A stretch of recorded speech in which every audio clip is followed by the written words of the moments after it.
So, you want to hear a story, huh? Yeah, old Marcus still has a few tales to tell. And this is the start of something new. A spark that just might leave the galaxies themselves ablaze. It all started here. The planet Kairos. Heard of it? Of course not, and for good reason. For thousands of years, it was a place of legend, hidden from the outside universe. The only way you found it was by accident or chance. And if you did, well, you weren't ever going to leave. For Kairos was a prison, ruled by a tyrant made immortal by alien technology. They called him the Timekeeper, and his order was nothing less than absolute. What was the secret, you ask, that justified keeping an entire planet in chains? A vault at the center of his seat of power. Whispers told of unknowable treasures locked away inside. Perhaps even the source of his immortality. But where there are vaults, you will always find vault hunters. Fearsome warriors, driven by dreams of glory, wealth, knowledge, and power. The Timekeeper's order was perfect. It was supposed to last forever.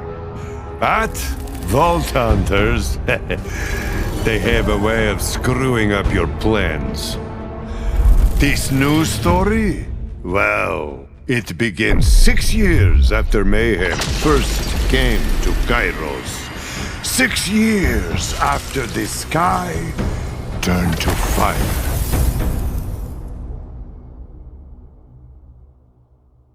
Idolater Saul, once a titan in both stature and cruelty, ended up as little more than a puddle of goo beneath the Vault Hunter's boot.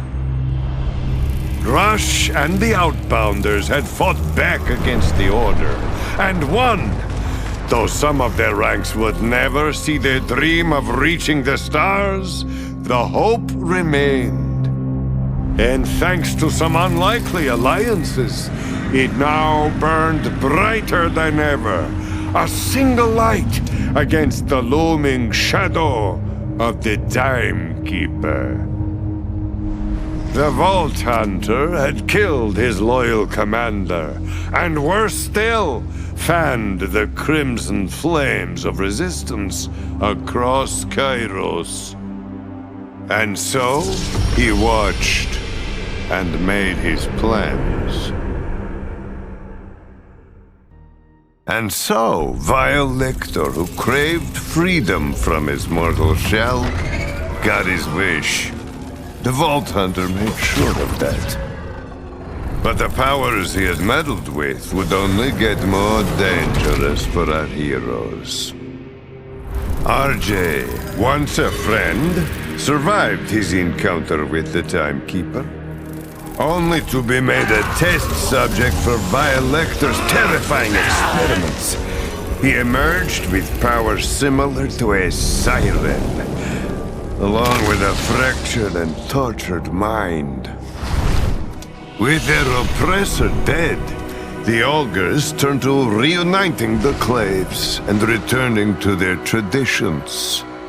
Because it's not what's lost that holds power, but what you put in its place.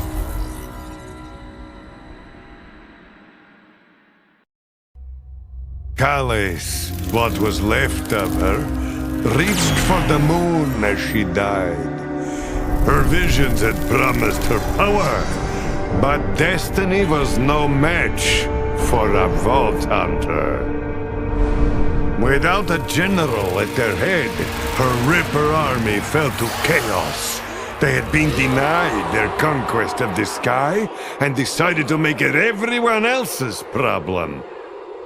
Given a reprieve from constant war, the people of Carcadia Burn turned their eyes towards something beyond surviving. Levain had helped them weather the storm, and now she could build the Electi into an actual society. The future wasn't clear, but maybe now they had a speck of a chance. Zane celebrated his victories in the familiar ways. But try as he might, he couldn't deny that it had felt good to be a hero again. He began to think that maybe some bridges could be unburnt. So, the Timekeeper's order was perfect. It was supposed to last forever.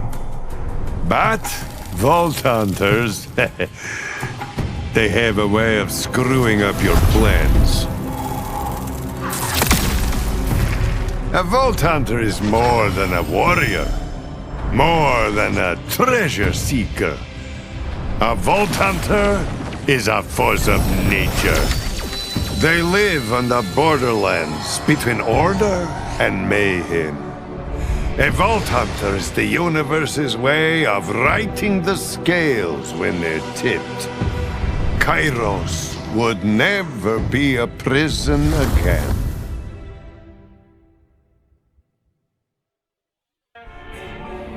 But for the Vault Hunters, there was one last door to open.